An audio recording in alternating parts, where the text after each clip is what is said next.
Student, welcome to Genic education. Previous video में हमने क्या किया था, लीसा-जोस पैटर्न का। वो कौन सा केस था जब हमारे पास जो एक्स प्लेट और वाई प्लेट है उसका इनपुट फ्रीक्वेंसी सेम हो, ठीक है, और एम्पलीट्यूड भी सेम हो। ओके, तो उसमें क्या था आपके पास, एक्स एंड वाई प्लेट में जो सिग्नल दे रहे हैं हम, ठीक है, उसका इंफॉर्मेशन गिवन होता था, ठीक है, उसका इंफॉर्मेशन गिवन होता था। और हमसे क्या पूछा जाता था कि जो बनेगा सीआरओ पे लीसा-जोस पैटर्न वो बताओ, ठीक है, समझ में आ रहा? ये एक टाइप का क्वेश्चन बन सकता है आपके पास। दूसरा टाइप का क्वेश्चन क्या बन सकता है, जस्ट इसका रिवर्स, सीआरओ पे क्या गिवन होगा, लीसा-जोस पैटर्न गिवन होगा और पूछेगा कि फेज बताओ, फेज डिफरेंस जो फाई था वो क्या होगा, ठीक है। इसमें क्या पूछेगा, सीआरओ का लीसा-जोस पैटर्न। और सेकंड केस में क्या पूछ सकता है कि सीआरओ का लीसा-जोस पैटर्न गिवन होगा बट आपको फेज पूछेगा, समझ में आ रहा है, फेज पूछेगा। और क्या, और भी इंफॉर्मेशन इसमें गिवन होगा कि फ्रीक्वेंसी सेम। अगर फ्रीक्वेंसी सेम है तो मतलब समझ में आ गया जो हमने पढ़ा है फर्स्ट केस, फ्रीक्वेंसी सेम वाला, ठीक है। तो वो कुछ है, तो इस क्वेश्चन को तो हम आसानी से बना सकते हैं, ठीक है। अगर इंफॉर्मेशन गिवन है तो बस हम इसमें क्या चेक करेंगे, इसका इंफॉर्मेशन में कि फाई कितना है, भाई फाई कितना है, ठीक है। और क्या चेक करेंगे, F X equal to F Y है या नहीं, V M equal to V of M X equal to V M of Y है या नहीं। ये चेक करने के बाद फाई निकालेंगे। फाई अगर 30 आया तो मुझे पता है एलिप्स बनेगा जिसका जो इसका मेजर एक्सिस होगा वो पॉजिटिव एंगल बनाएगा, ठीक है। और अगर हमारे पास फाई इक्वल टू 0 है तो एक स्ट्रेट लाइन आ गया, समझ में आ गया। अगर फाई 90 डिग्री है तो क्या आएगा, एक सर्कल आएगा, ठीक है। अगर फाई 180 डिग्री है तो क्या आएगा, एक नेगेटिव एंगल्ड स्ट्रेट लाइन आएगा, ठीक है। और अगर फाई कितना मान लेते हैं 220 है तो अगेन एक एलिप्स आएगा जिसका जो मेजर एक्सिस है वो नेगेटिव एंगल बनाएगा।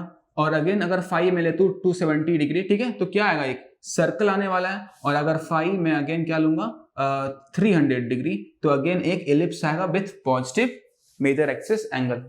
इतना मुझे पता है, ठीक है। यही सब में से कोई एक क्वेश्चन पूछ सकता है कि कैसा डायग्राम बनेगा, क्या बनेगा, ठीक है। और दूसरा क्या है आपके पास, जब आपके पास सीआरओ में लीसा-जोस पैटर्न गिवन होगा एंड गिवन होगा F X equal to F Y है, तो फिर बताओ कि फाई क्या होने वाला है, समझ में आ रहा है। तो उस टाइप के क्वेश्चन को कैसे डील करना वो देखते हैं। क्या कोई तरीका है फाई निकालने का डायरेक्ट लीसा-जोस पैटर्न को देखकर? तो एक तरीका है हमारे पास, ठीक है, एक आसान सा तरीका है हमारे पास। वो क्या है, अगर आपको ये डायग्राम याद है तो बहुत अच्छा है। कौन सा डायग्राम, ये सबको याद होना चाहिए, ठीक है। बहुत ही सिंपल, इसको ड्रॉ करना, एक दो बार प्रैक्टिस करेंगे तो आपको समझ में आ जाएगा, ठीक है, ठीक है। राइट साइड क्या होता है, पॉजिटिव एंगल, पॉजिटिव एंगल निकाल बना दिया तो जो भी आप बनाएंगे सब पॉजिटिव एंगल में बनाएंगे। तो बीच में तो भाई होता ही है सर्कल, और इधर नेगेटिव एंगल तो लेफ्ट हैंड साइड सारा नेगेटिव एंगल आपने बना लिया, ठीक है। आपको अगर ये पता है तो एक सिंपल सा फॉर्मूला क्या है कि अगर आपके पास क्या गिवन है, कुछ इस टाइप से दिख रहा है लीसा-जोस पैटर्न में, मतलब क्या हो सकता है, या तो जो फेज एंगल है वो या तो फर्स्ट क्वाड्रेंट का होगा या तो फेज एंगल फोर्थ क्वाड्रेंट का होगा, ठीक है। ये समझ में आ रहा है, क्योंकि आप देख रहे हैं ये क्या है, पॉजिटिव एंगल, ठीक है। इसका जो मेजर एक्सिस है वो क्या कर रहा है, पॉजिटिव एंगल बना रहा है, समझ में आया। तो या तो इसका फेज एंगल फर्स्ट क्वाड्रेंट में लाई करेगा या तो फोर्थ क्वाड्रेंट, ठीक है। अगर कुछ नहीं दिया हुआ क्लॉकवाइज या एंटी क्लॉकवाइज तो दोनों फाई क्या करना पड़ेगा, मुझे लिखना पड़ेगा, ठीक है। दोनों फाई लिखना पड़ेगा कि दोनों फेज एंगल क्या होने वाला है। तो इसको आप कैसे निकाल सकते हैं कि जब ये सीआरओ पे दिखेगा, ठीक है, तो आप क्या कर सकते हैं, मेजर कर सकते हैं वाई एक्सिस और एक्स एक्सिस का कितना है, सेंसिटिविटी गिवन होगा आपके पास एक्स और वाई का, तो उसके थ्रू क्या मेजर कर सकते हैं आप, ये डिस्टेंस मेजर कर सकते हैं। क्या ये हो गया आपके पास x1 और ये हो गया आपके पास x2। अगर क्या आप x1 को मेजर कर सकते हैं सीआरओ के स्क्रीन पर, बिल्कुल कर सकते हैं। ठीक है, आपके पास गिवन होगा सेंसिटिविटी x का, ठीक है, तो आप x1 डिस्टेंस मेजर कर सकते हैं कितना है, ओके। या फिर अगर आप यहां देखें, ये हो गया अगर आपके पास y1 और ये हो गया अगर आपके पास, ठीक है, ये वाला, ये हो गया y2, ओके। तो क्या y1 मेजर कर सकते हैं? बिल्कुल कर सकते हैं। y2 भी कर सकते हैं मेजर, कैसे? y का सेंसिटिविटी यूज करके, ठीक है, सेंसिटिविटी y का यूज करके। तो मुझे बताओ, अगर आपको फाई निकालना है तो अगर आप बस इतना करना, आपको sign inverse x1 upon x2 या फिर और sine inverse y1 upon y2, अगर आप ये करते हैं तो आपके पास एक फाई आएगा, एक ही फाई आएगा, यहां से तो एक ही फाई आने वाला है, समझ में आ रहा है? एक ही फाई आपके पास यहां से आएगा, ठीक है। और वो फाई क्या होगा? जो फेज डिफरेंस एक्चुअल में इनपुट सिग्नल का होगा, ठीक है, वही फेज डिफरेंस यहां दिखा रहा है। और ये सिर्फ एक एंगल बता रहा है, इसके कॉरस्पॉन्डिंग एक और एंगल आएगा, ठीक है, फोर्थ क्वाड्रेंट का एंगल आएगा, उसको कैसे निकालेंगे? 360 डिग्री माइनस 5, ठीक है। अब आप देखिए, अगर आप 360 डिग्री में फर्स्ट क्वाड्रेंट का एंगल माइनस करेंगे तो आपके पास क्या आने वाला है, ठीक है। 360 ये होता है, आप यहां से यहां चलते हैं, ठीक है, यहां पे पहुंचते हैं। अगर आप फर्स्ट क्वाड्रेंट का एंगल माइनस करेंगे, यानी कि 0 से 90 के बीच में कोई एंगल को माइनस कर रहे हैं, तो कहां आ जाएंगे? नीचे आ जाएंगे ना, समझ में आ रहा है? अगर 360 डिग्री माइनस 1 डिग्री करेंगे तो क्या आएगा? 259 डिग्री, वो कहां आने वाला? फोर्थ क्वाड्रेंट में, ठीक है। अब अगर करेंगे 360 डिग्री माइनस 20 डिग्री तो कहां आएगा? 340 डिग्री, 340 कहां लाई करता है? फोर्थ क्वाड्रेंट में। तो जब भी आप 360 डिग्री में फर्स्ट क्वाड्रेंट एंगल माइनस करेंगे, आपको हमेशा फोर्थ क्वाड्रेंट एंगल मिलेगा, और वही हम चाहते थे, उसका फोर्थ क्वाड्रेंट एंगल मिले, ठीक है। तो ये क्या कर रहे हैं? 360 minus first quadrant will always give you fourth quadrant angle, okay. और हमें चाहिए भी था, जब भी इलिप्स ऐसा दिखता है इसका मतलब दो एंगल पॉसिबल है, फर्स्ट और फोर्थ, तो फर्स्ट तो इससे मिल जाएगा और फोर्थ इससे मिलेगा 360 माइनस 5 करने पे, ठीक है। और 5 कैसे निकाल सकते हैं? दो तरीका, या तो x के सेंसिटिविटी को यूज करके या तो y के सेंसिटिविटी को यूज करके, ठीक है। और x कैसे निकालता है? आप यहां पर देखिए अच्छे से, जो ये डायग्राम है उसका जो मिनिमम वैल्यू है x1 का, ठीक है, x का, वो क्या है? x1, और जो मैक्सिमम है वो क्या है? x2। मिनिमम नहीं बोलेंगे बट इंटरनल एंगल बोल सकते हैं, ठीक है। x1 को क्या बोल सकता हूं मैं? ये इंटरनल एंगल है, ठीक है, और x2 क्या है? इसका मैक्सिमम एंगल, ठीक है। तो x1 अपॉन x2 कर सकते हैं। सिमिलरली y का भी, y1 इंटरनल हो जाएगा और y2 मैक्सिमम वैल्यू, ओके। तो ये बहुत ही इजी फॉर्मूला है जिसको आप याद रख सकते हैं, समझ में आ गया?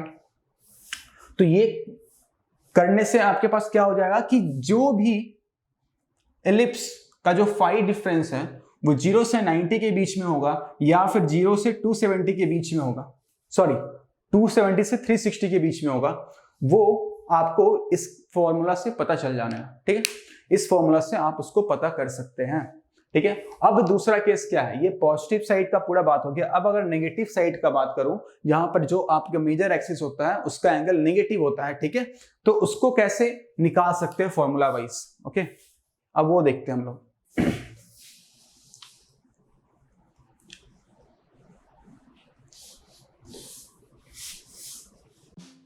Genic Prime is the new features by Genic Education, where you will get 450 plus video series questions explanation, Prime Facebook group for doubt solving, assignments, live sessions and many more.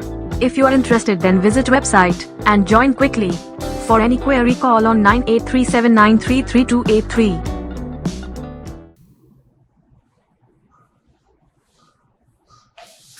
एक चीज मैं भूल गया आपको बताने के लिए कि अगर आप जो अभी लिए थे, ठीक है, तो ये आपने इसको x1 लिया था और इसको क्या लिया था? x2, ठीक है। ये x1 था और ये x2 था, और आपने क्या था? क्या? Sign inverse x1 upon x2, okay. अब मुझे बताओ, अगर आपने गलती से ये कर दिया sine inverse x2 upon x1, अगर आप फॉर्मूला याद कर रहे हो और गलती से मिस्टेक से आपने x1 की जगह x2 लिख दिया, तो आप खुद सोचिए लॉजिकली, ये पॉसिबल है क्या?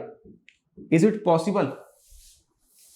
ठीक है। अब मुझे बताइए क्या होगा? एक फाई देगा तो यहां से क्या दिख रहा है? Sine phi is only equal to x2 upon x1, ठीक है।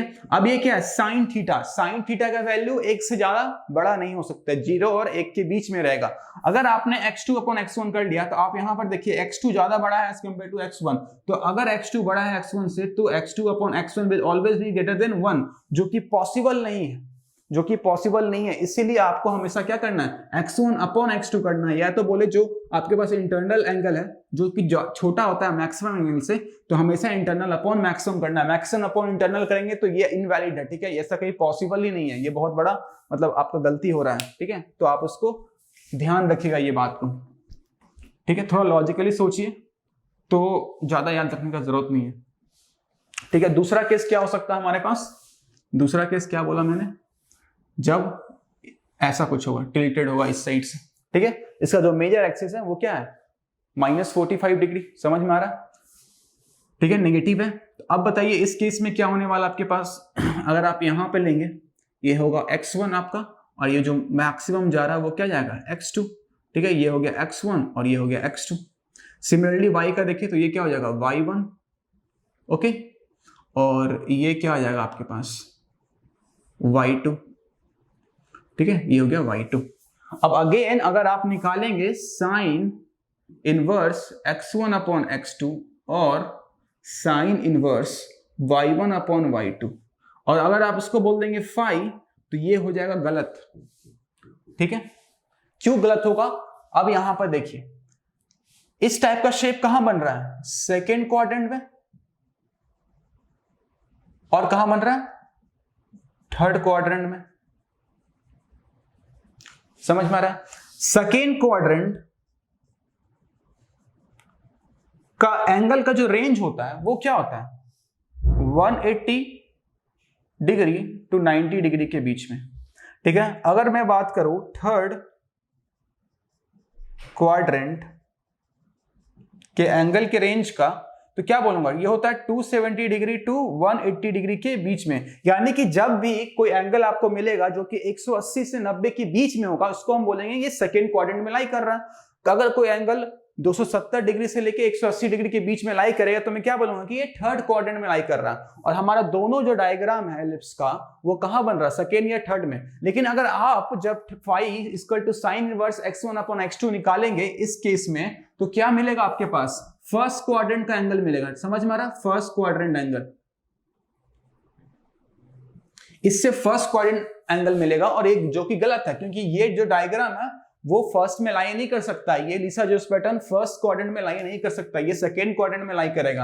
अब मुझे बताइए सेकेंड क्वाड्रेंट में लाई करने के लिए आप क्या करते हैं, कैसे आप लिख सकते हैं चीजों को, ठीक है। तो एक तरीका है, अगर आप देखिए ये जो एंगल है ये कितना है, 180 डिग्री। अगर आप 180 डिग्री में माइनस कर देंगे फर्स्ट क्वाड्रेंट एंगल तो आपको मिल जाएगा सेकेंड क्वाड्रेंट एंगल, समझ में आ रहा है। अगर आप 180 डिग्री में माइनस कर देंगे फर्स्ट क्वाड्रेंट एंगल तो आपको क्या मिल जाएगा, इससे आपको क्या मिलेगा, सेकेंड क्वाड्रेंट एंगल, ठीक है। इसीलिए जब इस ऐसा डायग्राम आपके पास गिवन होगा तो हम लोग फाई को ये नहीं लिखते, ठीक है, हम लोग फाई को क्या लिखते हैं, 180 degree minus first quadrant angle, और ये क्या देता है, फर्स्ट क्वाड्रेंट एंगल, तो ये sign inverse x1 upon x2 और 180 degree minus sine inverse y1 upon y2। ये समझ में आ गया क्यों ऐसा लिखते हैं हम लोग, 180 क्यों करते हैं, और जो फर्स्ट केस था उसमें 180 डिग्री माइनस नहीं करते थे, ठीक है। समझ में आ गया अच्छे से, क्योंकि मुझे क्या चाहिए, सेकेंड क्वाड्रेंट एंगल चाहिए। इतना क्लियर है। अब अगेन इसमें एक और एंगल पॉसिबल है, कौन सा एंगल पॉसिबल है, थर्ड क्वाड्रेंट एंगल। ये क्या दिया मुझे, सिर्फ सेकेंड क्वाड्रेंट एंगल दिया, बट हमारे पास एक थर्ड क्वाड्रेंट एंगल भी है। अब मुझे बताओ, अगर आप 360 में माइनस कर देंगे सेकेंड क्वाड्रेंट एंगल तो आपके पास क्या मिलेगा, सोचिए, 360 में आपने माइनस कर दिया सेकेंड क्वाड्रेंट एंगल, ठीक है। तो इसको कैसे देख सकते हैं हम लोग, एक एग्जांपल ले लेते हैं। सेकेंड क्वाड्रेंट एंगल का बताओ, एक कोई भी एक एंगल बताओ जो सेकेंड क्वाड्रेंट में लाई करेगा, वो क्या हो सकता है। यहां से अगर आप अच्छे से देखिए 100 डिग्री कहां लाई करता है, सेकेंड क्वाड्रेंट में। तो अगर मैं 360 में माइनस कर दूंगा 100 डिग्री तो ये कितना आएगा, बताओ, 260 डिग्री। अब बताओ 260 डिग्री कहां पर लाई करता है, थर्ड क्वाड्रेंट में रेंज दिख रहा है 270 से 180, तो 270 से 180 के बीच में ही आता 260, समझ में आ रहा है? तो ये कहां बोल रहा हूं मैं, थर्ड क्वाड्रेंट में लाई कर रहा है, और वही चाहिए था मुझे। तो जो सेकेंड केस था, जब ये थर्ड क्वाड्रेंट बनेगा तो क्या करेंगे हम लोग, 360 माइनस सेकेंड क्वाड्रेंट एंगल, तो यानी कि 360 माइनस सेकेंड क्वाड्रेंट एंगल, तो हम ऑलरेडी निकाल चुके हैं, ये तो सेकेंड क्वाड्रेंट एंगल ही आया था, तो इसको मैं कर दूंगा क्या, फाई, ठीक है। तो इससे क्या आ जाएगा मेरे पास, थर्ड क्वाड्रेंट एंगल, समझ में आया? इससे क्या आ गया, थर्ड क्वाड्रेंट एंगल आपके पास आ गया, ठीक है। तो आपके पास दोनों एंगल आ गया, सेकेंड क्वाड्रेंट भी, थर्ड क्वाड्रेंट भी। सेकेंड क्वाड्रेंट कैसे आया, जब 180 degree minus sign inverse x1 upon x2 किया, ठीक है। अब उससे जो आपके पास एंगल आया, आपने क्या किया, उसको अगेन सब्ट्रैक्ट कर दिया 360 में, तो आपके पास थर्ड क्वाड्रेंट भी आ गया। तो इसका जो दो पॉसिबल केस था फाई का, ठीक है, टू पॉसिबल केस, वो आप दोनों निकाल चुके हैं। पहला क्या था आपके पास, 180 degree minus sign inverse x1 upon x2, और दूसरा क्या था, 360 degree minus 180 degree minus sign inverse x1 upon x2। इसको आप क्या लिख सकते हैं, 180 degree plus sign inverse x1 upon x2। सही लिखा, आप इसको लिख सकते हैं ना, क्या लिखेंगे, अगर माइनस करेंगे इस एंगल को तो क्या आएगा यहां से, 180 डिग्री प्लस 5, ठीक है। 5 ये कौन सा है, फर्स्ट क्वाड्रेंट, ठीक है। 180 degree plus sign inverse x1 upon x2 आ रहा है, और ये भी सही है।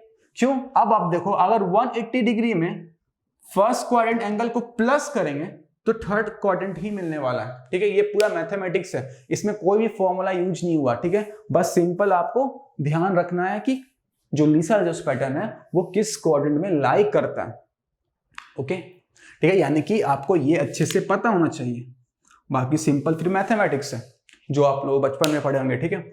तो यहां से ये आपके पास दो फॉर्मूलाज अवेलेबल है, ओके, ठीक है। तो अब कुछ क्वेश्चंस लेते हैं और देखते हैं कि इस पे बेस्ड क्वेश्चंस कैसे आए, ठीक है। आसान क्वेश्चन होते हैं, एक क्वेश्चन लेते हैं और सॉल्व करते हैं, ओके। तो यहाँ पर मैंने एक क्वेश्चन लिया, उस क्वेश्चन में क्या है, the electrical Lissajous pattern shown in figure was observed from two sinusoidal signal sources of same frequency on a CRO, ठीक है। समझ में आ रहा है कि दो साइनसोइडल फ्रीक्वेंसी हमने दिया होगा, ठीक है, जिसका दोनों का फ्रीक्वेंसी क्या होने वाला है, सेम होने वाला है, इसलिए यहाँ पर दे दिया सेम फ्रीक्वेंसी गिवन है, और हमारे पास एक क्या बन रहा है, एक एलिप्स बन रहा है, ठीक है। और ये एलिप्स में अच्छे से देखूं, जो मुझे पता होना चाहिए, कहां पे लाई कर रहा है, या तो यहां लाई करेगा या तो यहां लाई करेगा, क्योंकि अगर निगेटिव होता तो यहां लाई करता और यहां लाई करता। तो अभी कहां लाई करने वाला, फर्स्ट क्वाड्रेंट और सेकेंड क्वाड्रेंट, ठीक है। यानी कि इसके दो एंगल पॉसिबल है, एक फाई क्या होगा, किसके बीच में लाई करेगा, 0 to 90 डिग्री के बीच में लाई करेगा, और दूसरा जो फाई वो कहां लाई करेगा, 270 डिग्री टू 360 डिग्री के बीच में लाई करने वाला है। समझ में आ रहा है, ये दोनों ऐसा कुछ आएगा, ठीक है।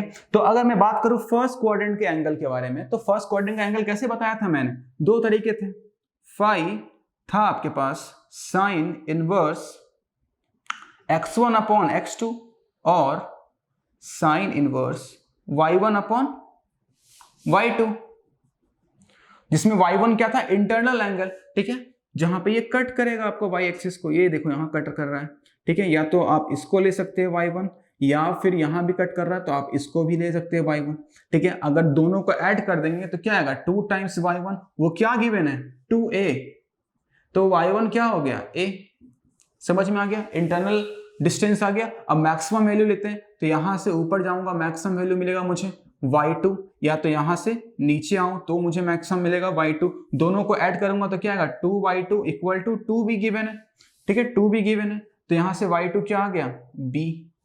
अगर y1 आ गया और y2 आ गया तो क्या मैं फर्स्ट क्वाड्रेंट एंगल निकाल सकता हूं, फाई, वो क्या हुआ, साइन इनवर्स y1, ठीक है, y1 क्या है, a अपॉन b, ये आ गया आपका फर्स्ट क्वाड्रेंट एंगल। अगर ऑप्शन में सिर्फ यही गिवन है तो ये सही आंसर है, ठीक है। अगर और दूसरा इसका एंगल जो पॉसिबल होगा वो क्या आएगा, fourth quadrant angle. Fourth quadrant angle कैसे निकालते हैं, फर्स्ट क्वाड्रेंट से 360 degree minus first quadrant angle, ये क्या कर देगा, फोर्थ क्वाड्रेंट एंगल देगा आपको, ठीक है। तो यहां से क्या आ जाएगा 360 डिग्री माइनस साइन इनवर्स ए अपॉन बी। तो दूसरा एंगल आने वाला है, जो दूसरा पॉसिबल एंगल है वो क्या आएगा 360 डिग्री माइनस साइन इनवर्स ए अपॉन बी। अगर ये ऑप्शन में दिया हो तो सही आंसर ये भी होगा। समझ में आ गया? तो इस टाइप से ये क्वेश्चन आपसे पूछ सकते हैं। ओके, तो इतना कुछ आपको पता होना चाहिए इसके बेसिक में, ठीक है। तो ये अभी तक मैंने क्या लिया था, जब सेम फ्रीक्वेंसी की बात हो तो लीसा जोस पैटर्न कैसे दिखते हैं, ठीक है, साइनसॉइडल वेवफॉर्म का। और जब फ्रीक्वेंसी डिफरेंट होगा तो थोड़ा कॉम्प्लेक्स लीसा जोस दिखेगा, ठीक है, उसका हम लोग बात करेंगे कमिंग वीडियोस में। ओके, तब तक आप सारे क्वेश्चन जो इस टाइप के जिसमें सेम फ्रीक्वेंसी गिवन है, फिर लीसा जोस पैटर्न के बारे में बात किया जा रहा, सारे क्वेश्चंस बनाइए। सारे क्वेश्चंस बन जाने चाहिए, बहुत ही आसान होते हैं उसके सारे क्वेश्चंस, ठीक है। कोई भी दिक्कत है तो प्लीज कमेंट कीजिए, मैसेज कीजिए, मैं बिल्कुल सोल्व करूंगा, ठीक है। तब तक all the best, thank you so much.